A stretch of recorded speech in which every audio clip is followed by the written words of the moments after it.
Here is my new 2013 Scion FRS.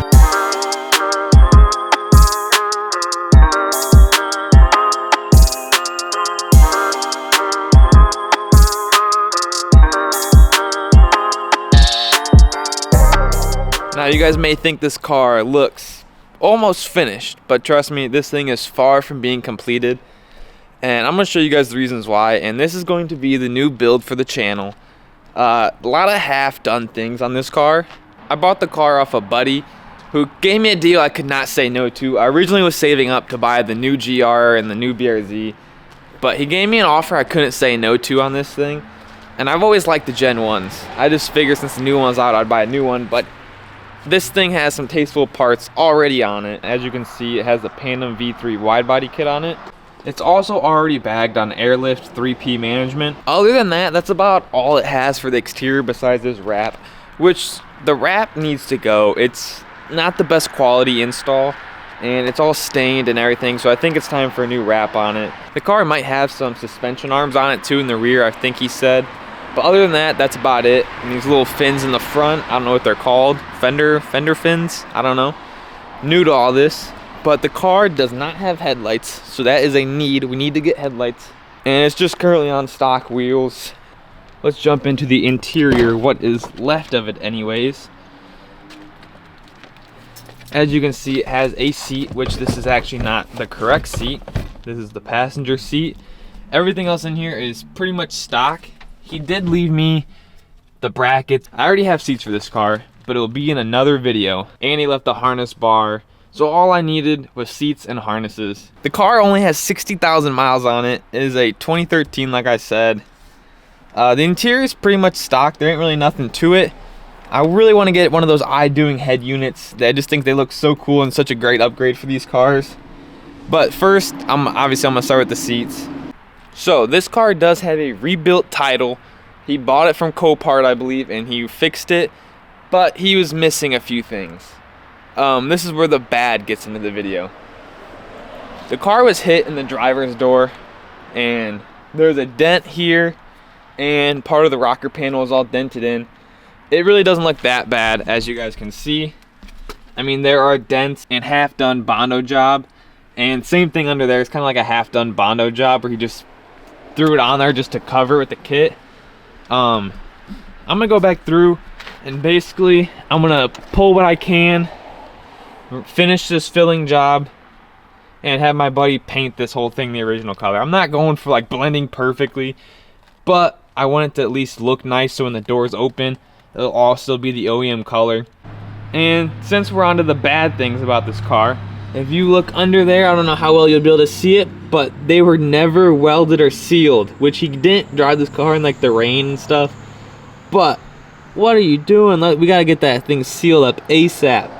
Which I knew this was already here when I bought the car, and I knew I could seal everything up, weld it all closed, seam seal it, not a problem.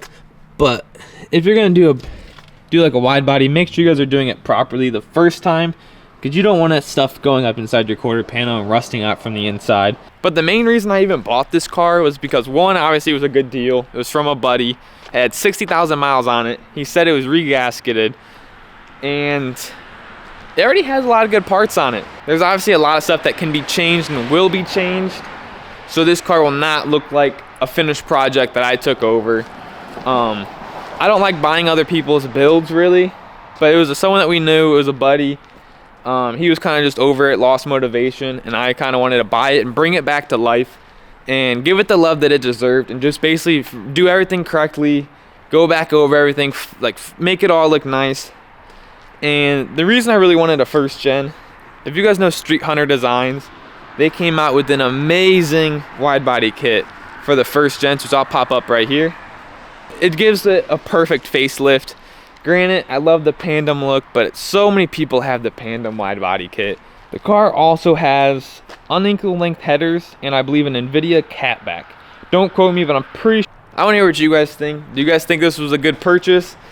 And what do you guys want to see done to this thing? Because there's so many ways you can go. I've been looking at parts for these cars and it's never ending. There's literally so much aftermarket support for these. Like, I thought the Genesis had a lot, but this has a whole nother level. Dude, this thing looks thick. I believe the rears on these are 90mm wider. And my Genesis is 70. And I thought the 70 was wide. But like looking at this car from the back, it is so wide. And I love it. I've always liked these cars, like I said. And I actually didn't think I would buy one. I figured I'd end up with the Gen 2. But dude, I can't get over this. I'm so happy to have another build, which some of you guys may say I have too many builds and too many projects going on. That may be true, but I'm trying to divide time into all of them, which I originally bought this one. I know it's going to need a lot of money to start out just to kind of get the ball rolling, get this thing back into the form that I really want it to be at.